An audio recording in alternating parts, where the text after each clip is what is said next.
ओम शांति 13/8/2024 प्रातः मुरली। ओम शांति। बाप दादा मधुबन। बाबा आज कह रहे हैं, मीठे बच्चे, योग द्वारा तत्वों को पावन बनाने की सेवा करो, क्योंकि जब तत्व पावन बनेंगे तब इस सृष्टि पर देवताएं पांव रखेंगे। मीठे बच्चे, योग द्वारा तत्वों को पावन बनाने की सेवा करो, क्योंकि जब तत्व पावन बनेंगे तब इस सृष्टि पर देवताएं पांव रखेंगे। प्रश्न: तुम्हारी नई राजधानी में किसी भी प्रकार की अशांति नहीं हो सकती है, क्यों? उत्तर: क्योंकि वो राजाई तुम्हें बाप द्वारा वर्षे में मिली हुई है। वरदाता बाप ने तुम बच्चों को अभी ही वरदान अर्थात वर्षा दे दिया है, जिस कारण वहाँ अशांति हो नहीं सकती। तुम बाप का बनते हो तो सारा वर्षा ले लेते हो। ओम शांति। बच्चे तो जानते हैं, जिसके हम बच्चे हैं उनको सच्चा साहिब भी कहते हैं। इसलिए आजकल तुम बच्चों को साहबजादे भी कहते हैं। सच के ऊपर भी एक पौड़ी है, सच खाना सच पहनना। भल ये मनुष्यों की बनाई हुई है, परंतु ये बाप बैठ समझाते हैं। बच्चे जानते हैं ऊंचे से ऊंचा बाप ही है, जिसकी बहुत महिमा है, जिसको रचयिता भी कहते हैं। पहले पहले है बच्चों की रचना। बाप के बच्चे हैं ना, सब आत्माएं बाप के साथ रहती है। उनको कहा जाता है बाप का घर स्वीट होम। ये कोई होम नहीं, बच्चों को मालूम है वो हमारा स्वीटेस्ट बाप है। स्वीट होम है शांति धाम। फिर सत्युग भी स्वीट होम है, क्योंकि वहाँ हर घर में शांति रहती है। यहाँ घर में लौकिक माँ बाप के पास भी अशांति है तो दुनिया में भी अशांति है। वहाँ तो घर में भी शांति तो सारी दुनिया में भी शांति रहती है। सतयुग को नई छोटी दुनिया कहेंगे। ये पुरानी कितनी बड़ी दुनिया है। सतयुग में सुख शांति है, कोई हंगामे की बात नहीं, क्योंकि बेहद के बाप से शांति का वर्षा मिला हुआ है। गुरु गोसाई आशीर्वाद देते हैं, पुत्रवान भव आयुष्वान भव। यह कोई नई आशीर्वाद नहीं देते हैं, बाप से तो ऑटोमेटिकली वर्षा मिलता है। अब बाप ने तुम बच्चों को स्मृति दिलाई है। जिस पारलौकिक बाप को भक्ति मार्ग में सभी धर्म वाले याद करते हैं जब दुख की दुनिया होती है। यह है ही पतित पुरानी दुनिया। नई दुनिया में सुख होता है, अशांति का नाम नहीं। अभी तुम बच्चों को तो पवित्र गुणवान बनना है, नहीं तो बहुत सजाएं खानी पड़ेंगी। बाप के साथ साथ धर्मराज भी है, हिसाब किताब चुकतो कराने वाला। ट्रिब्यूनल बैठती है ना, पापों की सजाएं तो ज़रूर मिलनी है। जो अच्छी रीति मेहनत करते हैं वो थोड़ी ही सजाएं खाएंगे। पाप की सज़ा मिलती है, जिसको कर्म भोग कहा जाता है।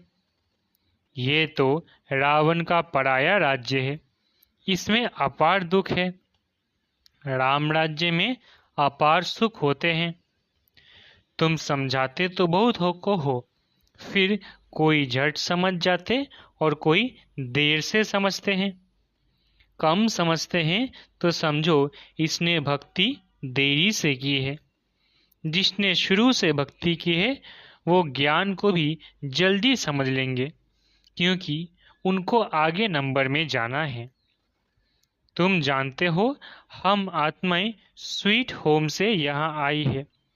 साइलेंस मूवी टॉकी है ना। बच्चे ध्यान में जाते हैं तो सुनाते हैं कि वहाँ मूवी चलती है। उनका कोई ज्ञान मार्ग से ताल्लुक नहीं है। मुख्य बात है अपने को आत्मा समझ बाप को याद करो, बस, और कोई बात नहीं। बाप निराकार, बच्चे भी यानी आत्मा भी इस शरीर में निराकार है और कोई बात ही नहीं उठती। आत्मा का लव तो एक परमपिता परमात्मा के साथ ही है।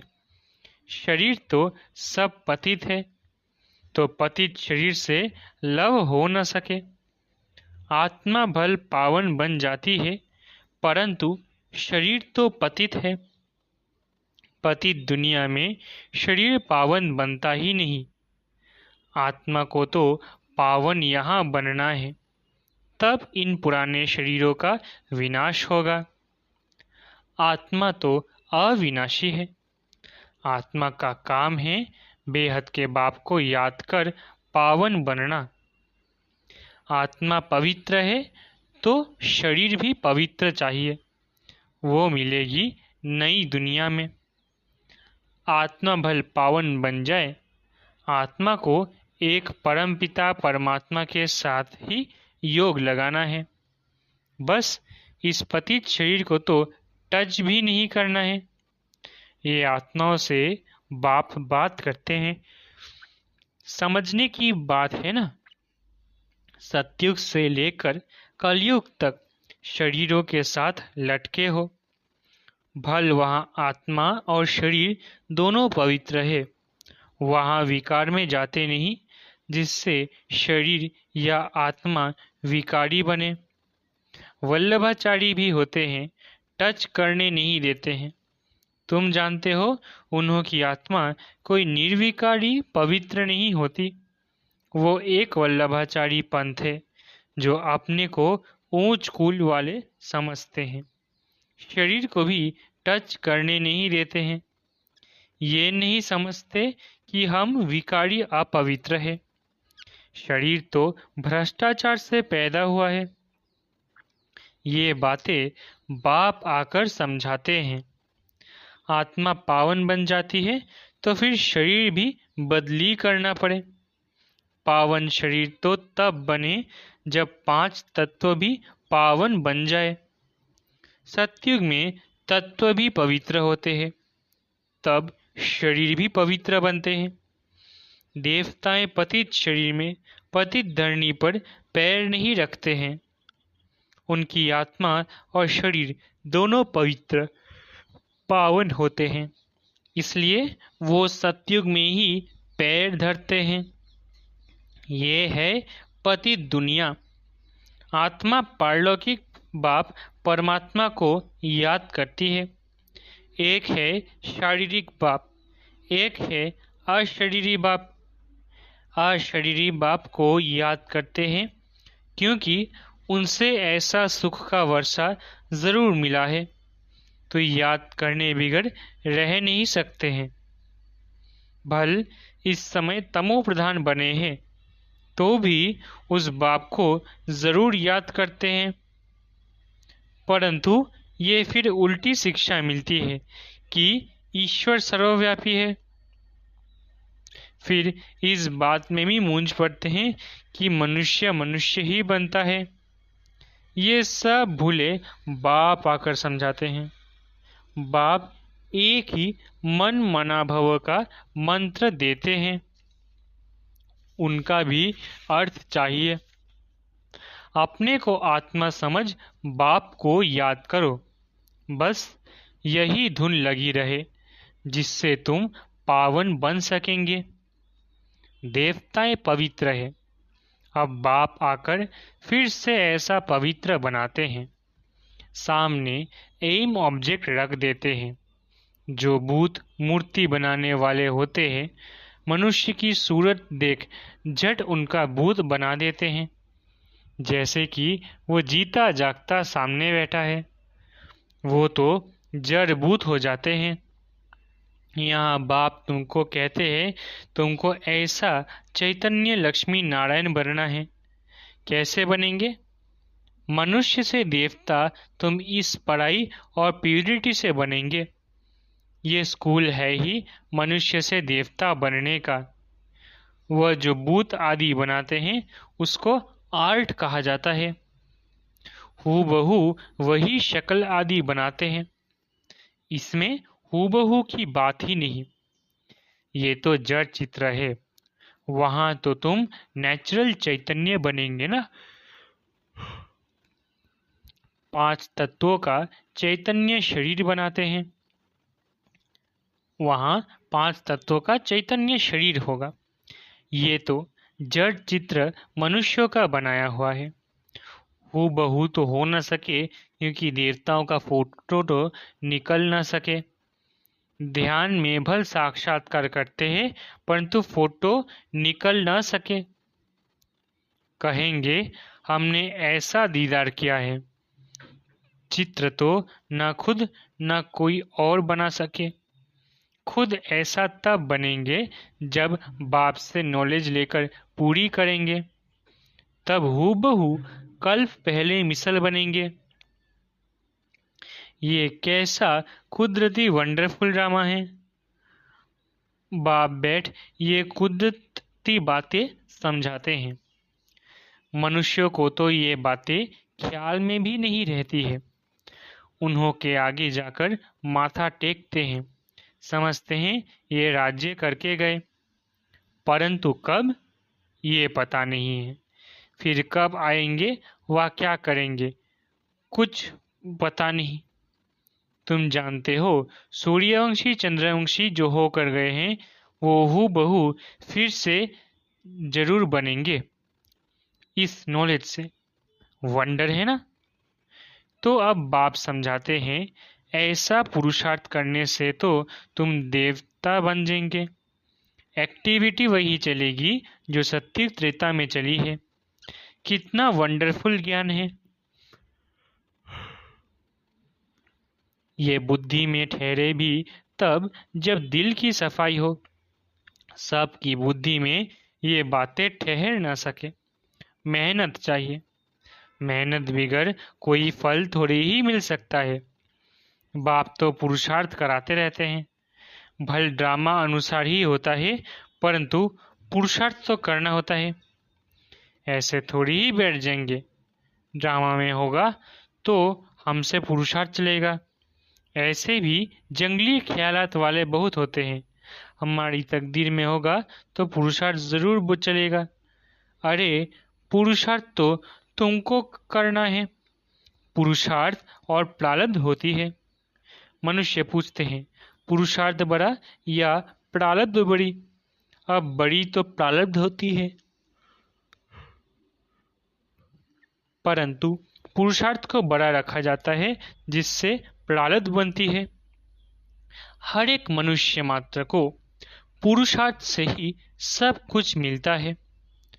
कोई ऐसे भी पत्थर बुद्धि हो पड़ते जो उल्टा उठा लेते हैं। समझा जाता है इनकी तकदीर में नहीं है, टूट पड़ते हैं। यहाँ बच्चों को कितना पुरुषार्थ कराते हैं। रात दिन समझाते रहते हैं अपने कैरेक्टर्स जरूर सुधारने हैं। नंबर 1 कैरेक्टर है पावन बनना। देवता तो है ही पावन। फिर जब गिरते हैं कैरेक्टर्स बिगड़ते हैं तो एकदम पतित बन जाते हैं। अभी तुम जानते हो हमारा तो A1 कैरेक्टर था, फिर एकदम गिर पड़े हैं। सारा मदार में है पवित्रता पर। इसमें ही बहुत डिफिकल्टी होती है। मनुष्य की आंखें बहुत धोखा देती है क्योंकि रावण का राज्य है। वहां तो आंखें धोखा देती ही नहीं। ज्ञान का तीसरा नेत्र मिल जाता है। इसलिए रिलीजियन इज माइट कहा जाता है। सर्वशक्तिमान बाप ही आकर के यह देवी देवता धर्म स्थापन करते हैं। भल करती तो सब आत्मा है परंतु मनुष्य के रूप में करेगी। वो बाप है ज्ञान का सागर। देवताओं से इनकी महिमा बिल्कुल अलग है। तो ऐसे बाप को क्यों नहीं याद करेंगे? उन्हों को ही नॉलेजफुल बीज रूप कहा जाता है। उनको सत चित आनंद क्यों कहा जाता है? झाड़ का बीज है, उनको भी झाड़ का मालूम तो है ना, परंतु वो है जड़ बीज। उनमें आत्मा जैसा जड़ है।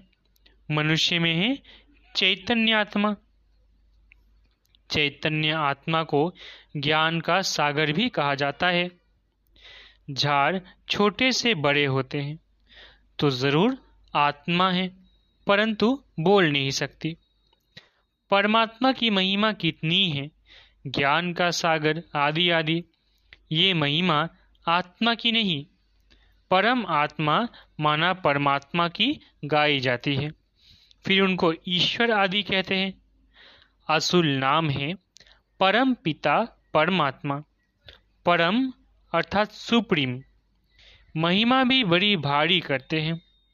अभी दिन प्रतिदिन महिमा भी कम होती है, क्योंकि पहले बुद्धि सतो थी, फिर रजो, फिर तमो प्रधान बन जाती है।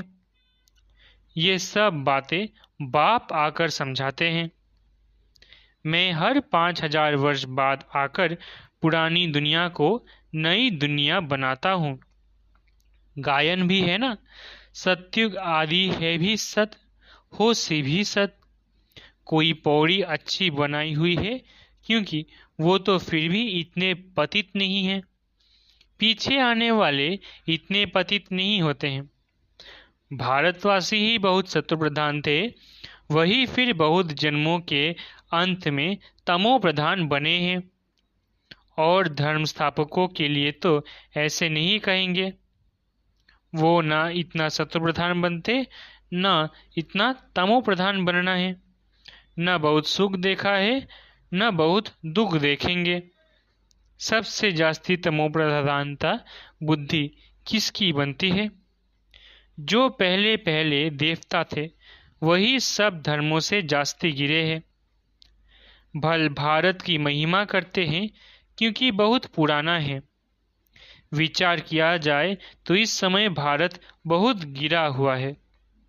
उत्थान और पतन भारत का ही है, अर्थात देवी देवताओं का है। ये बुद्धि से काम लेना है। हमने सुख भी बहुत देखे हैं जब शत्रु प्रधान थे, फिर दुख भी बहुत देखे हैं क्योंकि तमो प्रधान है।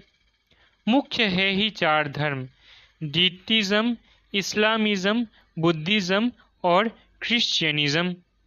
बाकी इनसे वृद्धि होती गई। इन भारतवासियों को तो पता ही नहीं पड़ता कि हम किस धर्म के हैं। धर्म का मालूम ना होने कारण धर्म ही छोड़ देते हैं। वास्तव में सबसे मुख्य धर्म है ये, परंतु अपने धर्म को भूल गए हैं। जो समझू सयाने हैं वो समझते हैं इन्हों का अपने धर्म में विश्वास नहीं है। नहीं तो भारत क्या था, अभी क्या बने हैं। एक बेहद रावण राज्य में तुम धर्म भ्रष्ट कर्म भ्रष्ट बन गए, अभी फिर तुम देवी संप्रदाय के बन रहे हो। भगवानुवाच, बाप कल्प कल्प तुम बच्चों को ही समझाकर ईश्वरीय संप्रदाय बनाते हैं। अच्छा, मीठे मीठे सिकिलधे बच्चों प्रति मात पिता बाप दादा का याद प्यार और गुड मॉर्निंग। रूहानी बाप की रूहानी बच्चों को नमस्ते। हम रूहानी बच्चों की रूहानी माता पिता बाप दादा को याद प्यार, गुड मॉर्निंग और नमस्ते नमस्ते नमस्ते। शुक्रिया बाबा। धारणा के लिए मुख्य सार। पहला, अपने दिल की सफाई से बाप के वंडरफुल ज्ञान को जीवन में धारण करना है। पुरुषार्थ से ऊंच प्रारब्ध बनानी है। ड्रामा कहकर ठहर नहीं जाना है। दूसरा, रावण राज्य में क्रिमिनल आंखों के धोखे से बचने के लिए ज्ञान के तीसरे नेत्र से देखने का अभ्यास करना है।